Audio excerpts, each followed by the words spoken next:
तो कैसे आप लोग, welcome to my YouTube channel Pathak coaching classes. आज हम लोग बात करने वाले हैं कि एक्सियल पोजीशन में अगर डायपोल की वजह से इंटेंसिटी कैलकुलेट करना है तो कैसे कैलकुलेट करेंगे। ठीक है ना, आइए देखते हैं बेटा। ये मान लो अपने पास एक डायपोल हो गया।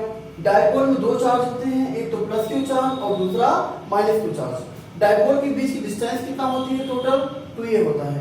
तो इधर का हाफ डिस्टेंस कितना हो जाएगा ए और इधर का भी हाफ डिस्टेंस कितना हो जाएगा ए। ठीक है, डायपोल के मिड पॉइंट से स्मॉल आर डिस्टेंस पर एक पॉइंट पी कंसीडर कर लिया। ठीक है, अच्छा प्लस क्यू चार्ज की वजह से इस पॉइंट पी का डिस्टेंस कितना होगा आर माइनस ए, और माइनस क्यू चार्ज की वजह से इस पॉइंट पी के बीच का डिस्टेंस कितना होगा आर प्लस ए। ठीक है, और आपको पता बेटा कि प्लस क्यू चार्ज की वजह से जो इंटेंसिटी होती है वो क्या होती है, दूर जाता है। प्लस क्यू चार्ज की वजह से जो इंटेंसिटी होगी वो दूर जाता है, और नेगेटिव चार्ज की वजह से जो इंटेंसिटी होगा वो इसकी तरफ होगा। इसलिए प्लस क्यू चार्ज की वजह से जो इंटेंसिटी है उसकी डायरेक्शन राइट में है, और जो माइनस क्यू चार्ज की वजह से इंटेंसिटी है उसकी डायरेक्शन इधर लेफ्ट में। ठीक है, और डायपोल की डायरेक्शन किधर से किधर होती है बताइए। डायपोल की डायरेक्शन होती है माइनस क्यू चार्ज से प्लस क्यू चार्ज की तरफ, तो डायपोल की डायरेक्शन ऊपर दिखा दिया हमने। ठीक है, अब एक एक करके निकालेंगे कि प्लस क्यू चार्ज की वजह से और माइनस क्यू चार्ज की वजह से पॉइंट पी पर इंटेंसिटी कितना है। ठीक है, आइए निकालते हैं। Intensity of electric field, intensity of electric field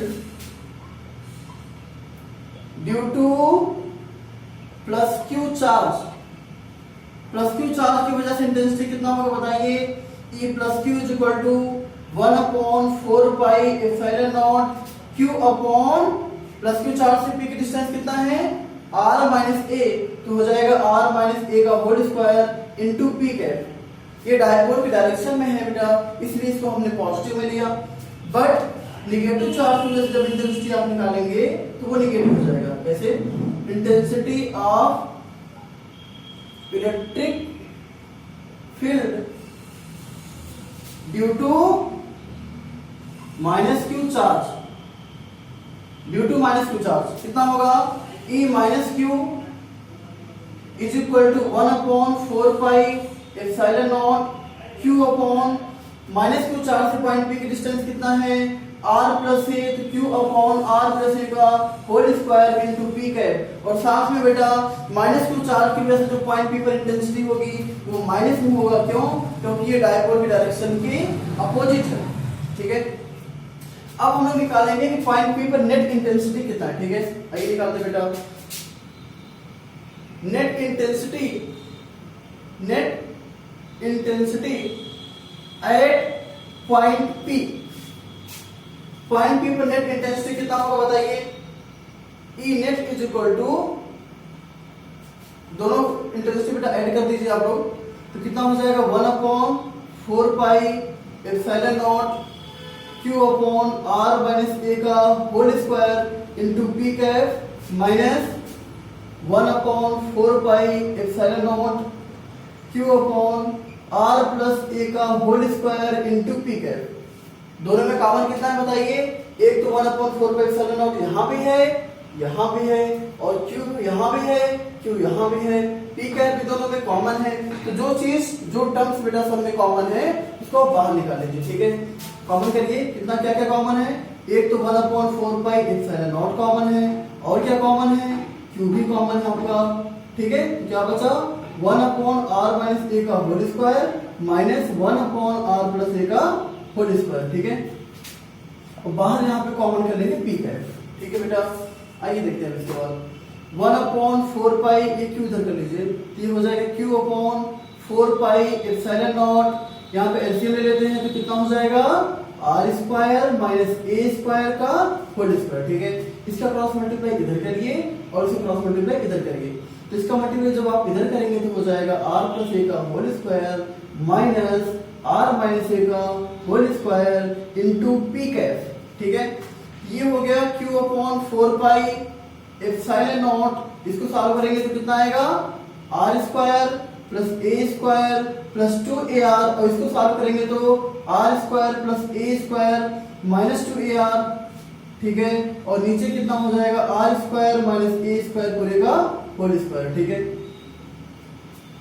अब कितना हो जाएगा यहाँ पे q upon 4 pi epsilon not, ठीक है, r square plus a square plus 2ar, और ब्रैकेट के बाहर में माइनस साइन है तो अंदर सबका साइन बदल जाएगा, जो प्लस है वो माइनस हो जाएगा, ये भी प्लस में है, ये भी माइनस हो जाएगा, ये माइनस है, ये प्लस हो जाएगा, और नीचे कितना है r square minus a square पूरे का होल स्क्वायर, ठीक है, और बाहर कितना आपका p है। आपको पता है जो स्मॉल r डिस्टेंस है वो a के रिस्पेक्ट में बहुत ही ज्यादा बड़ा है, small r is greater than a, तो स्मॉल r स्क्वायर क्या हो जाएगा, वो a स्क्वायर से और ज्यादा बड़ा हो जाएगा। कहने का मतलब ये है कि a स्क्वायर जो है बेटा वो r स्क्वायर के रिस्पेक्ट में नेग्लिजिबल है, इसलिए हम लोग a स्क्वायर को छोड़ देंगे, ठीक है। तो क्या बचेगा आपका, बचेगा क्या q upon 4 pi epsilon naught, और यहाँ पे आपको r स्क्वायर से r स्क्वायर कैंसिल हो गया, a स्क्वायर से a स्क्वायर कैंसिल हो गया, 2ar और प्लस 2ar कितना हो जाएगा आपका 4ar, और नीचे कितना हुआ r स्क्वायर पूरे का होल स्क्वायर, ये कितना हो जाएगा देखिए। इसके बाद हम लोग क्या करेंगे, E net is equal to Q, देखिए बेटा 1 अपॉन 4 पाई एप्सिलॉन नॉट, इसको इधर कर लिया, या आप भी कैप लिख लीजिए, बी कैप हो गया आपका, q इंटू 2a एक साथ कर लेते हैं, और क्या बचा, और यहाँ पे एक r बचा और एक 2 बचा बेटा, नीचे क्या बचा r स्क्वायर का होल स्क्वायर कितना हो जाएगा r पावर 4, ठीक है, एक r से निकाल कर देगा r पावर 3 नीचे बचेगा, और आपको पता है q इंटू 2a क्या होता है p, बेटा q इंटू 2a क्या होता है p, तो हो जाएगा q इंटू 2a जगह हम लोग क्या लिखेंगे p, तो फार्मूला हो जाएगा 1 अपॉन 4 पाई एप्सिलॉन नॉट, यहाँ हो जाएगा p और 2 आगे करें तो हो जाएगा 2p अपॉन r क्यूब, ये हो जाएगा आपका ई नेट। इनटू क्या है, एक चीज छूट रहा है p क्या है, इनटू आपको p कैप छूट रहा है, इनटू p कैप, ठीक है, और आपको पता है कि p इनटू p कैप कितना होता है vector p, p into p cap कितना होता है वेक्टर p, तो अगर इसका हम लोग वेक्टर फॉर्म में लिखना हुआ हमें, तो इसका वेक्टर फॉर्म क्या हो जाएगा बताइए, इसका वेक्टर फॉर्म हो जाएगा E net is equal to, vector E net is equal to 1 upon 4 pi epsilon naught, और क्या हो जाएगा 2 vector p upon r। Okay guys, I think आप लोगों को क्लियर हो गया। तो इस तरह से हम लोग डायपोल की वजह से एक्सियल पोजीशन में इंटेंसिटी को कैलकुलेट करते हैं। आई थिंक आप लोगों को समझ में आ गया, अगर समझ में नहीं आया होगा तो वीडियो को फिर से देखिए, आपको जरूर अच्छे से क्लियर होगा। Okay students, thank you all, thank you for watching the video, like and subscribe the channel.